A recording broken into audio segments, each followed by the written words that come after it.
आज बाबा साहब का जन्मदिन है। आज एक स्पेशल हम लोगों ने काम किया कि हमारी दिल्ली के जो सबसे शानदार सरकारी स्कूल हैं, schools of specialized excellence, 30 school हैं। ये 30 के 30 स्कूल अब बाबा साहब अम्बेडकर जी के नाम से जाने जाएंगे।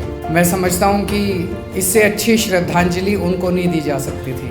बाबा साहब अम्बेडकर ने अपने जीवन में सबसे ज़्यादा महत्व शिक्षा को दिया।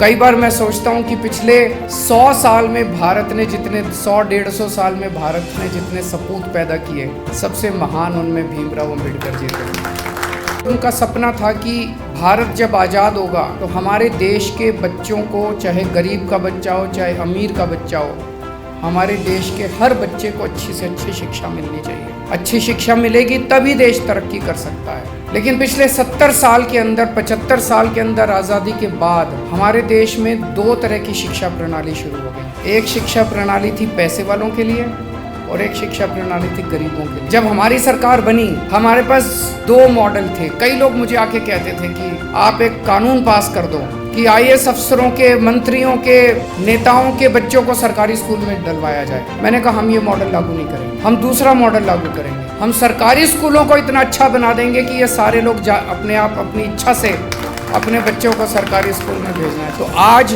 हालत ये है कि हमारे कई MLA ऐसे हैं जिनके बच्चे इच्छा से अपने बच्चों को सरकारी स्कूल में पढ़ा रहे हैं। तो मुझे बेहद खुशी है कि बाबा साहब अम्बेडकर का जो सपना था कि इस देश के गरीब और अमीर बच्चों को एक जैसी अच्छी शिक्षा मिलनी चाहिए, वो सपना अब पूरा हो रहा है। पिछले कुछ महीनों से एक अच्छी बात हो रही है, राजनीति के अंदर स्कूलों की बात होने लगी है। अब तू मैं स्कूलों पे हो रही है, ये अच्छी बात है। मैं देख रहा था अभी 2-3 दिन से हमारी विरोधी पार्टियों के लोग दिल्ली के स्कूलों में घूम घूम के हमारी कमियां निकाल रहे हैं। तो एक MP को मैंने देखा, एक बाथरूम में गया, बाथरूम में एक टाइल टूटी पड़ी थी, उसके सामने खड़े होकर उसने फोटो खिंचवाई। देखो केजरीवाल के स्कूलों का क्या हाल है, टाइल टूटी पड़ी। तो मैंने कहा इनका बुरा नहीं मानना, मैंने ऑर्डर किया भाई ये टाइल लगवाओ, तो हमने टाइल लगवाई। फिर एक MP को देखा, वो बोला देखो केजरीवाल की दीवार कितनी खराब है, तो हमने दीवार ठीक कराई। तो वो कहते हैं निंदक नियरे राखिए। हम तो कहते हैं भाई आओ देखो, हमारे बिना ही चले जाओ, देखो सारे स्कूल, देखो कमियां निकालो हमारी, हम उन कमियों को ठीक करें। तो ये बहुत बड़ी आज बाबा साहब अम्बेडकर को हम श्रद्धांजलि दे रहे हैं कि देश की राजनीति में शिक्षा एक बहुत बड़ा मुद्दा बनता जा रहा है। अब जो नैरेटिव है